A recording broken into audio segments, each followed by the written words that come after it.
राम ब्रह्म चिन्मय अविनाशी, सर्वरहित सब उर पुरवासी। नाथ धरो नर तन के हेतु, मोय समझाए कहो व्रत केतु। प्रति उत्तर में भगवान शंकर ने कहा, भगवान राम के अवतार ग्रहण एकमात्र यही कारण है कि ऐसा नहीं कहा जा सकता हरे अवतार हे तजिए होई, इति नित्यम कहे जाए न कोई।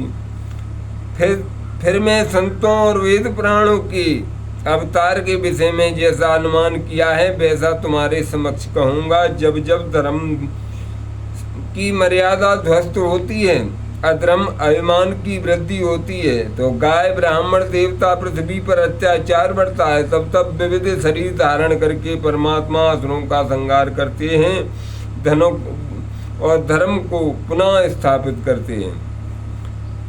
जब जब होए धर्म कह हानि, बाढ़ असुर अदम अभिमानी, करें अनीत जाय नय बरनी, सीधे विप्रधैन सुर धरणी।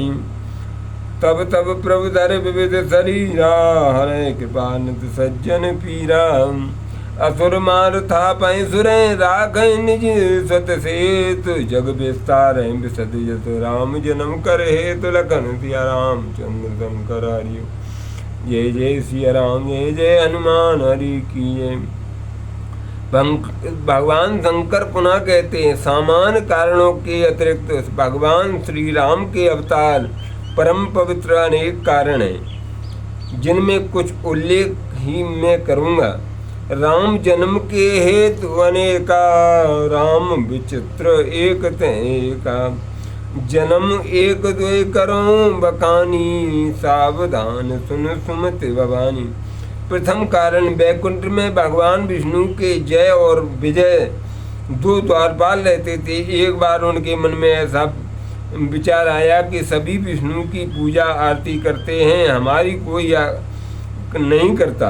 आज तो पहली पूजा हम आरती करेगा, उसे भीतर जाने देंगे।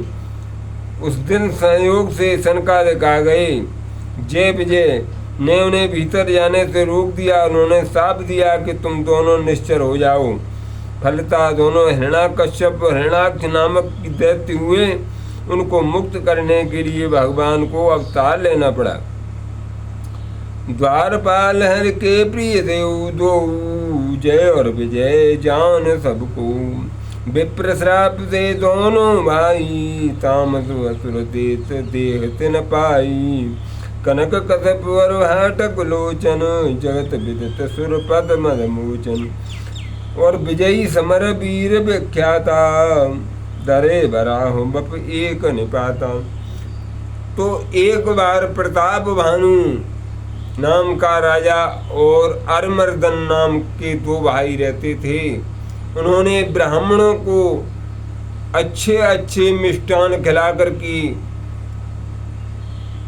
उनको प्रसन्न करके उनसे वरदान प्राप्त किए।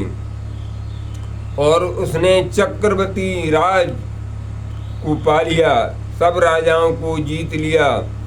तो राजा देवताओं ने सोचा ये तो सभी राजाओं को जीत लेंगे, ऐसा करना चाहिए, ब्राह्मणों से ही इन पर अश्राप लगवाना चाहिए। तो उन्होंने एक तन नाम के जो राजा का राज्य प्रतापभान ने छीन लिया था, वो जा कर के वन में रहने लगा। कपटी का वेश धारण करके कपटी मुनि बन गया। और एक दिन राजा प्रतापभानु शिकार खेलते खेलते उसी वन में चला गया और उसने सारा पता बताया। लेकिन प्रतापभानु एक तन को नहीं पहचान पाया। एक तन ने प्रतापभानु को पहचान लिया। उसने सभी माता पिता सारे नाम गिनाए, लेकिन वो समझ गया कि ये तो कोई बहुत पहुँचते हुए संत हैं, इनको गुरु बना लेना चाहिए।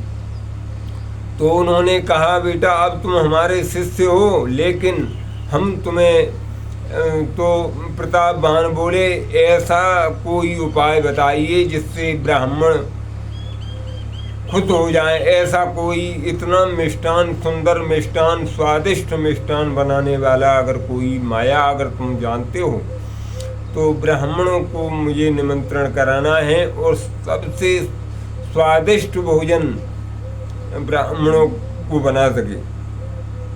उनकी अरे मैं तो आज से नहीं, जब से ये सृष्टि की रचना हुई है तभी से मेरा अवतार हुआ है। मैं तो सारी कलाओं को जानता हूँ। मेरे जैसा भोजन तो कोई नहीं बना सकता।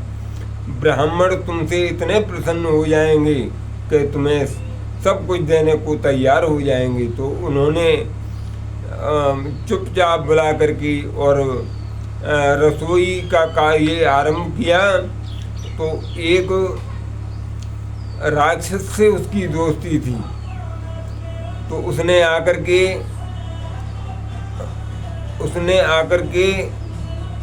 हिरण का मांस उसमें भोजन में डाल दिया। और जब भोजन परोसा ब्राह्मणों को गया तो ब्राह्मणों ने आकाशवाणी हुई कि ब्राह्मणों ये भोजन मत